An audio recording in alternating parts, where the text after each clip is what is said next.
અમરેલીમાં શ્યામ યુવક મંડળ દ્વારા સંત શિરોમણી પરમ પૂજ્ય શ્રી શ્યામજી બાપુની 41મી પુણ્યતિથિ નિમિત્તે અનેક ધાર્મિક કાર્યક્રમોનું આયોજન કરવામાં આવેલું હતું। અમરેલીમાં ગુર્જર ક્ષત્રિય કડિયા જ્ઞાતિ સમાજ સંચાલિત શ્યામ યુવક મંડળ દ્વારા આયોજિત પરમ પૂજ્ય સંત શિરોમણી શ્રી શ્યામજી બાપુની 41મી પુણ્યતિથિની ભવ્ય ઉજવણી લીલિયા રોડ પર આવેલા શ્યામવાડી ખાતે વિવિધ કાર્યક્રમોના આયોજન દ્વારા કરવામાં આવી।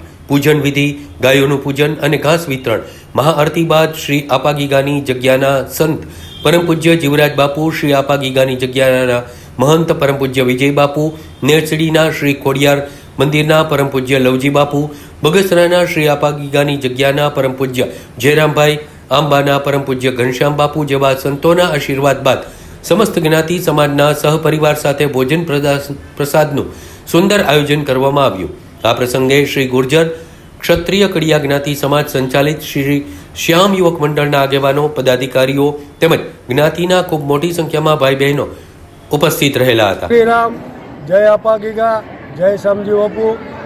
મારું નામ સુરેશભાઈ આર સોલંકી, સેવા સંઘ પ્રમુખ। આજરોજ પૂજ્ય શ્યામજી બાપુની 41મી પુણ્યતિથિ જ્યારે અમરેલી સમાજ દ્વારા સંચાલિત શ્યામ મંડળ દ્વારા ઉજવાઈ રહી છે, ત્યારે પૂરો સમાજ અમરેલીનો આજે એકત્રિત થયો છે અને આ તિથિ ઉજવવાના દાતા એવા અમારા સેવા સંઘના માજી ખજાનચી શ્રી મુકેશભાઈ પ્રવીણભાઈ મંડોરા એમના તરફથી ઉજવાઈ રહી છે। ત્યારે અમરેલી સમાજમાં શ્યામ મંડળ દ્વારા ખૂબ જ સરસ મજાનું પૂજ્ય બાપુની તિથિની ઉજવણીનો કાર્યક્રમ ચાલુ થઈ રહ્યો છે। ત્યારે આજના દિવસે ઘણા બધા સંતો મહંતોની ઉપસ્થિતિમાં રક્તદાનનું પણ આયોજન કરેલું છે। એમાં પણ લગભગ 50 બોટલ જેવું રક્ત એકત્રિત થયું છે। ત્યારબાદ થોડી વારમાં હમણાં ધર્મસભાનું પણ એક આયોજન ગોઠવવામાં આવેલું છે।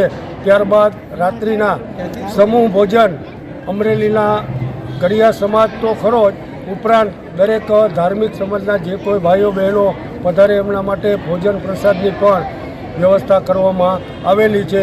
તો આ શ્યામ મંડળ વતી અમે દરેક લોકો ખૂબ ખૂબ આભાર માનીએ છીએ અને ખાસ કરીને આજના આ કાર્યક્રમના દાતા એવા અમારે શ્રીભાઈ મુકેશભાઈ પ્રવીણભાઈ મંડોરા પરિવારનો પણ ખૂબ ખૂબ આભાર માનીએ છીએ। જય શ્રી રામ, જય આપાગીગા, જય શ્યામજી બાપુ।